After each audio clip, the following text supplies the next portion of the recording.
Republic Bharat के खुलासे का बड़ा असर भी हुआ। एनआईए ने कारोबारी को समन किया है। कारोबारी ने वाजे की फंडिंग की थी, ये जानकारी हाथ लगी। होटल में की गई थी 100 दिन की बुकिंग। 5 स्टार होटल में 15 दिन ये रुका था सचिन वाजे। 15 जनवरी को पहली बार ये पहुंचा था वहां पर। 20 फरवरी को अंतिम बार वाजे को निकलता हुआ देखा गया। सीसीटीवी फुटेज भी खंगाले गए हैं। रिपोर्ट इस पर आप देखिए।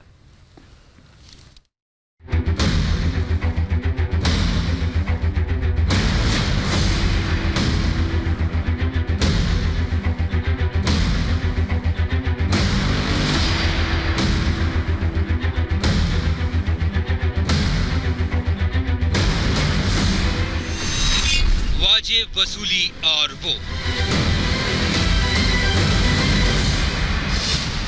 हर किरदार होगा बेनकाब। वो कौन थी?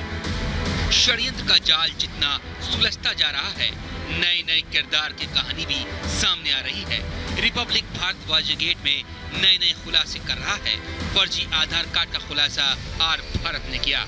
अब आर भारत की पड़ताल में ये बात सामने आई है कि 5 स्टार होटल के एक रूम में ही साजिशों का ताना बाना बुना गया। हमारी स्पेशल इन्वेस्टिगेशन टीम ने उस कमरे का पता लगा लिया है जिसमें रुका था सचिन वाजे। आर भारत का एक्सक्लूसिव खुलासा, साजिश का कमरा नंबर 1964। हमारी पड़ताल में ये भी सामने आया कि होटल के कमरा नंबर 1964 में रुकने का सारा बिल कोई दूसरा भरता था। वहीं बताया जा रहा है कि होटल में एक मिस्ट्री वुमेन भी थी। ये रहस्यमयी महिला भी इस होटल में 2 दिन रुकी थी। महिला गुजरात से आई थी। जिस कमरे में वाजे ठहरा था उसका किराया प्रतिदिन 10,000 रुपए था। लेकिन सवाल यह है कि इतने महंगे होटल का किराया एपीआई वाजे कैसे भरता था? तो हमारी पड़ताल में चौंकाने वाली बात सामने आई है। वो ये है कि किराया वाजे नहीं बल्कि कोई और भरता था। ये कोई कारोबारी था। पड़ताल में कई और चौंकाने वाली बात सामने आई। होटल की 100 दिन की एडवांस बुकिंग हुई। होटल का हर दिन का किराया 10,000 रुपए था। फंडिंग ट्रेवल कारोबारी ने की। कारोबारी ने वाजे को 13 लाख रुपए दिए थे।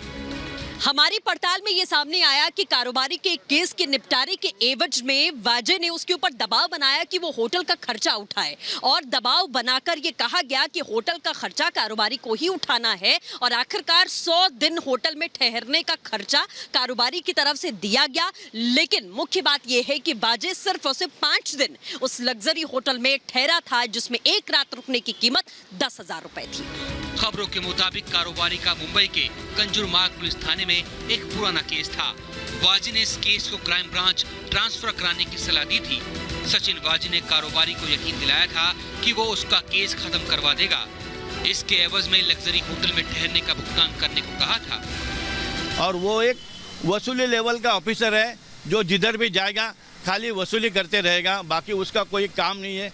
क्राइम ब्रांच में अभी आने के बाद, पुनर्नियुक्ति होने के बाद, उसने ना एक गैंग्स पकड़ी है, ना डेकॉइट्स पकड़े हैं, ना कोई आर्म्स पकड़े है, ना कोई बड़ी मर्डर केस डिटेक्ट किया है। पुलिस का जो काम है, क्राइम ब्रांच का जो काम है कि एंटी एक्सटॉर्शन के अगेंस्ट में जो तुम गैंगस्टर्स को पकड़ो, हथियार को पकड़ो, मर्डर केस ओपन करो, डेकॉइट्स को पकड़ो, वो काम तो उसने किया नहीं है। एनआईए ने अब उस कारोबारी को समन भेज दिया है जो वाजे को होटल में रुकने की फंडिंग कर रहा था। इस बीच जांच एजेंसी एनआईए तेजी से पूरे मामले में आगे बढ़ रही है। सूत्रों के मुताबिक एनआईए के साथ फॉरेंसिक टीम ने उस होटल के कमरे की जांच की है जहां वाजे ठहरा था। वैसे इस केस में अभी भी कुछ कड़ियां हैं जिनका जवाब जांच एजेंसियां ढूंढ रही हैं। वाजे के पास फर्जी आधार कार्ड आया कहां से? वाजे से मिलने वाली वो रहस्यमयी महिला कौन है? एनआईए को उस मिस्ट्री वुमेन की तलाश है जिसके बारे में कहा जा रहा है कि वो नोट गिनने की मशीन लेकर पहुंची थी। Bureau report, Republic Bharat.